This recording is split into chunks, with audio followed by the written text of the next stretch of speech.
L'UDC refuse le programme de mesures conjoncturelles de relance proposé par le Conseil fédéral. Pour quelle raison est ce programme une mauvaise idée? Alors, une mauvaise idée, 700 millions, c'est fait sur des infrastructures. Mais en parallèle, on devrait faire sur la consommation. Quelles sont les mesures que propose l'UDC pour relancer la consommation?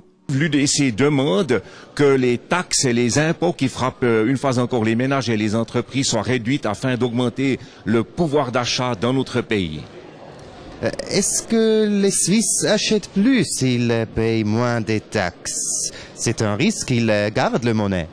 Oui, vous avez tout à fait raison. Effectivement, si nous réduisons les taxes, les montants économisés par les ménages risquent fort d'être épargnés. On appelle ça dans le langage technique la propension marginale à épargner, qui malheureusement est forte dans notre pays, raison pour laquelle il faut accompagner les diminutions d'impôts de quelques dépenses d'investissement, mais pas de dépenses de fonctionnement.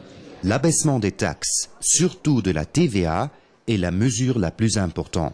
Une autre mesure primordiale serait d'étendre les prestations fournies par l'assurance suisse contre les risques à l'exportation ASRE.